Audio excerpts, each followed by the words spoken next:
done. I feel so heavy, my legs feel so heavy. I'm happy with my pace, but damn, today was hard. It was really hard. And that's what I say, it's not about motivation, it's about discipline, because really I couldn't be asked to go for a run this morning. But you gotta do what you gotta do.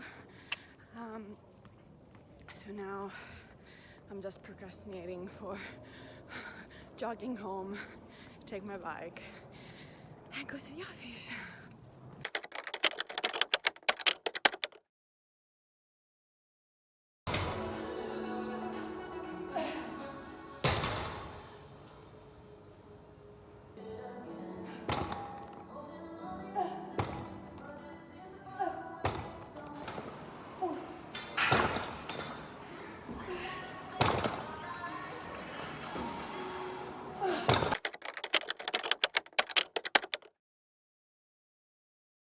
I haven't slept too good for the past 2 nights, and I started to have stomach cramps. It's more related to stress, anxiety.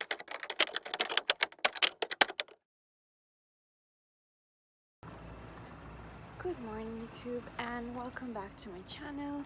I'm filming with my phone because I feel awkward bringing my camera out, and to be honest, it's too big to carry when I just go out for a walk like this. But I just really felt the need to speak and express my thoughts regarding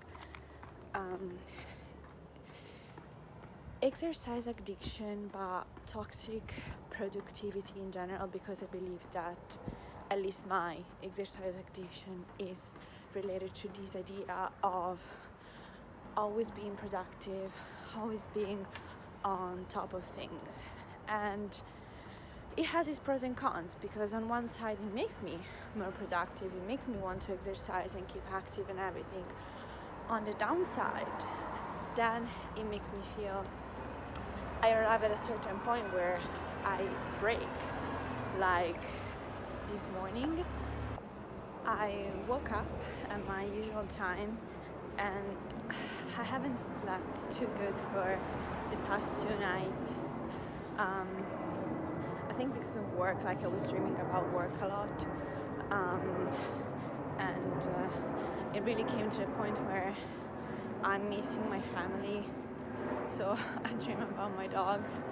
I don't know, I have a lot of thoughts, and so this doesn't allow me to sleep well. Last night was better because I didn't spend the night editing, therefore I didn't spend the night looking at a screen, and which led to a better sleep.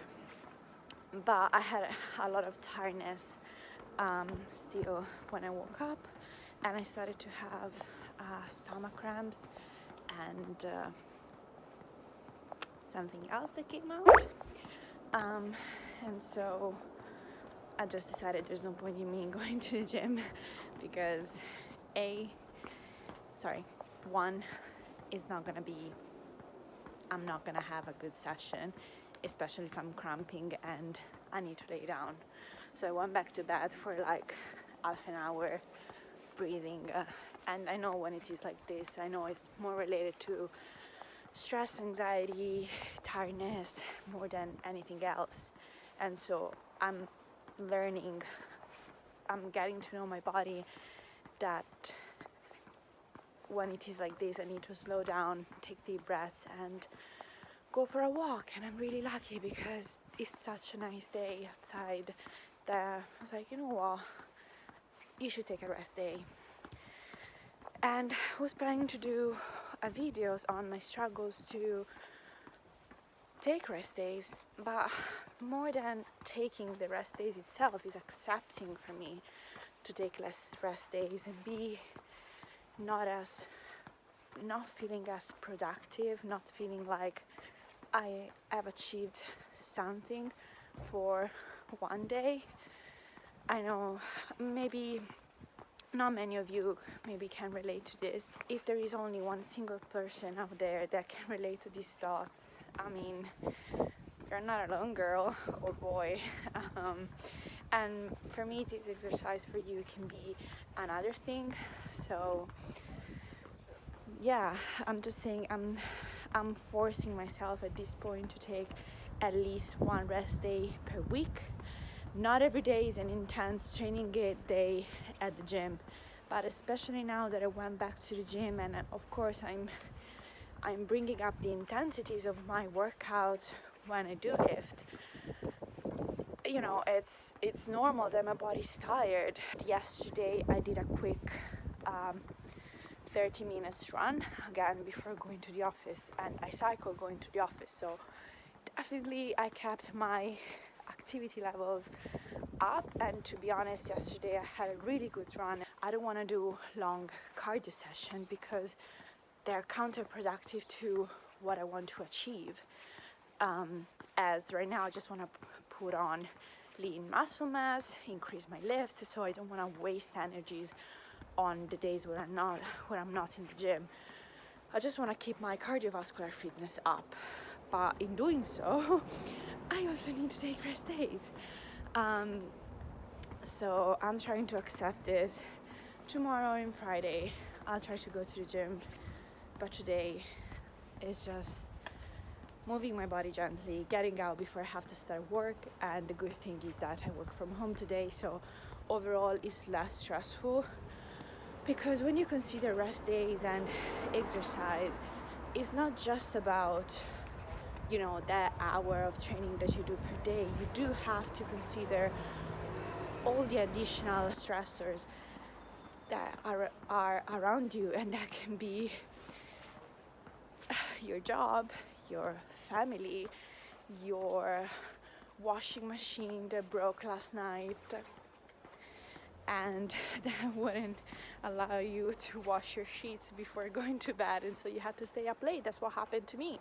So that's what I mean when I say that. And ultimately, I'm not a student anymore. That's maybe what is part of adulting. Before, when I was a student, I would wake up and I could decide, like I was fully, I could decide when to go to the gym, or at least I had some flexibility around it, because maybe I had a 2-hour class during the day, or maybe I wasn't going to uni at all. I just had to organize my study schedule, and that was really easy to do, you know. That's why if you're a student, you're saying that you don't have time to train, I'm sorry, but you make the time for it. Because when you start your working life, yeah, I'm struggling. I have struggled. I think I've struggled more, to be honest, because maybe on other days I will still push myself to do something. But I'm just learning to accept that chilled walks are okay for one day, or not moving my body at all. It's okay. Learning.